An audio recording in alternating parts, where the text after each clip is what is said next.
بسم اللہ الرحمن الرحیم. جیسے کہ عمران اسماعیل صاحب نے بات کی، ایران امریکہ کا جو معاہدہ ہوا، امن کا قیام ہوا اور دنیا ایک بہت بڑے عالمی خطرات سے جو لاحق تھے ان سے ہمیں نجات ملی، امن قائم ہوا. اور اس میں یقیناً field marshal general Asim Munir صاحب کا ایک کلیدی کردار رہا ہے. انہی کی کوششوں سے، انہی کی کاوشوں سے آج دنیا کو امن کا یہ دن دیکھنا نصیب ہوا ہے. میں سمجھتا ہوں کہ اس وقت جو بین الاقوامی طور پر ایک ایگزسٹینشیل تھریٹ تھا امن کو، اب اس ایگزسٹینشیل تھریٹ کی ایک اور شکل جو پاکستان کو درپیش ہے، جو وجودی خطرہ ہمیں لاحق ہے، جو افغانستان میں اس وقت معاملات چل رہے ہیں، دہشت گردی کا جو ایک سیلاب ہے، ایک طوفان ہے جس کا ہم کافی سالوں سے سامنا کر رہے ہیں. اور خاص طور پر جس صوبے سے میرا تعلق ہے، خیبر پختونخوا اور ساتھ ہی صوبہ بلوچستان، یہ دونوں تو براہ راست دہشت گردی کی ضد میں ہیں. تو میں سمجھتا ہوں کہ اس وقت اس کامیابی کو جو بین الاقوامی سطح پہ پاکستان کو ملی، جو پذیرائی ملی، اس کامیابی کو اب ٹرانسلیٹ ہونا چاہیے قومی سطح پہ، اور اس کے نتیجے میں امن کے قیام کے لیے، دہشت گردی کے خاتمے کے لیے ایک ایسا لائحہ عمل ہمیں اب دینا چاہیے قوم کو جو کہ طویل المدتی بھی ہو اور جو سسٹینیبل بھی ہو.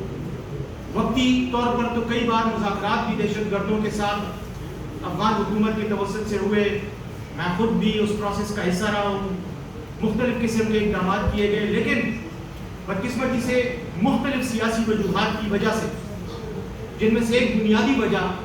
اس موجودہ حکومت کی نااہلی اور غلط پالیسیز ہیں کہ جو ایک عمل شروع کیا گیا تھا اس کو انہوں نے اپنی نیگلیجنس اور لاپرواہی کی وجہ سے ناکامی سے دوچار کروایا. لیکن آج میں سمجھتا ہوں کہ پاکستان کو جو کامیابی ملی ہے اس سے عوام کو یہ امید پیدا ہوئی ہے، اور عوام کو یہ یقیناً یہ حق ہے کہ وہ یہ امید رکھیں کہ اب یہی کامیابی ٹرانسلیٹ ہوگی پاکستان میں امن کے قیام کے لیے. میں سمجھتا ہوں افغانستان کو جس طریقے سے بھی انگیج کرنے کی ضرورت ہے انگیج کیا جائے، دہشت گردوں کو جس طریقے سے بھی ان کا مقابلہ کرنے کی ضرورت ہے اس پر کام کیا جائے. جنگ لڑی جا رہی ہے، ہماری فوج، ہمارے لا انفورسمنٹ ادارے اور ہماری عوام مسلسل قربانیاں دے رہی ہے، لیکن ان قربانیوں کو اب قوم کی فتح میں ٹرانسلیٹ ہونا چاہیے. اس جنگ کو اب امن میں بدلنا چاہیے، اور امن بھی وہ جو طویل المدتی، طویل المیعاد امن ہو، سسٹینیبل امن ہو، دیر پا امن ہو. تو میں یقیناً یہ سمجھتا ہوں کہ ان دونوں صوبوں میں خاص طور پر جو حالات ہیں ان کے لیے ایک مربوط حکمت عملی چاہیے، لائحہ عمل چاہیے، اور اب اس امن کا جو فوائد ہیں وہ پوری قوم کو ملنے چاہیے. یکسوئی کے ساتھ پالیسیز پر عمل ہونا چاہیے، پالیسیز ڈیرائیو کرنی چاہیے، ڈیوائز کرنی چاہیے، اور اس کے بعد ان کو امپلیمنٹ کرنا چاہیے.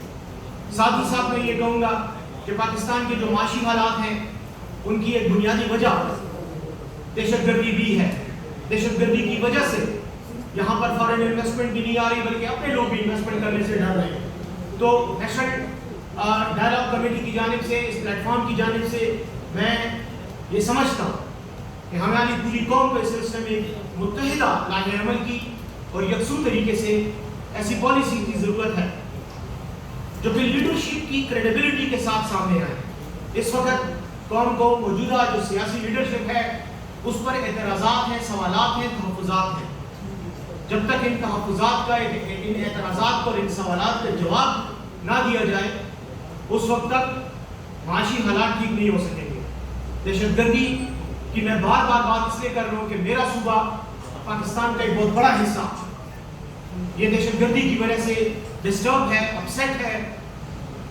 اور ایک ایسے حالات کا شکار ہے کہ جس کے نتیجے میں ہم قدم آگے نہیں بڑھا سکتے، ترقی کا سفر رک چکا ہے. تو میں یہ سمجھتا ہوں کہ قوم کو اس کے لیے بھی متحد ہونا چاہیے، اپوزیشن کو متحد ہونا چاہیے، اور ہمیں اس ایجنڈے کو آگے بڑھانا چاہیے. اور نیشنل ڈائلاگ کمیٹی کہ یہ جو لوگ آپ کے سامنے موجود ہیں، ہم یہی مطالبہ قوم سے کریں گے کہ آپ اس سلسلے میں پریشر ڈیولپ کریں، اپوزیشن پارٹیوں پر بھی ڈیولپ کریں کہ وہ حکومت کو مجبور کریں کہ امن کے قیام کے لیے دیر پا، مثبت اور طویل المدتی. Thank you.